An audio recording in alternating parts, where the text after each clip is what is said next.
ဆုံခလာကနေဟရိုင်တီစံချေတီရေကြီးနေလို့ရေပင်းတင်ပြီးတော့တတမကိုတင်တန်ကြောရှိလာရမှာမြန်မာလူမျိုးတွေလည်းပါဝင်နေကြပါတယ်။ထိုင်းတောင်ပိုင်းစံချေတီရေကြီးမှုကြောင့်ခရိုင်16ခုမြို့နယ်ခွဲတရားရွာ639ရွာကလူ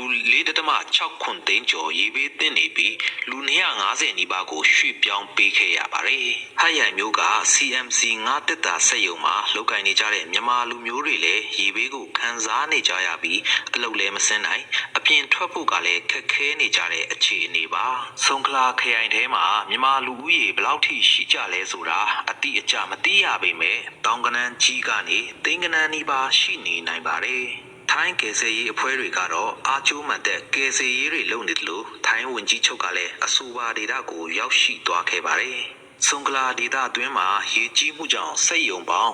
935ရုံထိထိခိုက်ခဲ့လို့ထိုင်းဘတ်ငွေ1.28ဘီလီယံအထိဆုံးရှုံးရနိုင်ခြေရှိတယ်လို့လည်းဆိုပါတယ်ထိုင်းတောင်ပိုင်းပြည်နယ်10ခုစလုံးမှာရေဘေးတက်နေတာမို့စီးပွားရေးအရာနေ့စဉ်ထိုင်းဘတ်ငွေ1.5ဘီလီယံအထိဆုံးရှုံးနေရတယ်လို့လည်းဆိုပါတယ်ဒါကြောင့်ထိုင်းနိုင်ငံတောင်ပိုင်းကစက်ရုံတွေစိတ်ပြိုးရေးကဏ္ဍတွေမှာလုပ်နေတဲ့မြန်မာလူမျိုးသိန်းကနန်းနီးပါးလဲရေဘေးသင့်မှုကိုကြုံနေရနိုင်ပါတယ်။ဒါနဲ့ပတ်သက်ပြီးထိုင်းနိုင်ငံဘန်ကောက်မှာရှိတဲ့မြန်မာတန်ယုံကသတိပေးထုတ်ပြန်နေတာမျိုးလဲရှိမနေပါဘူး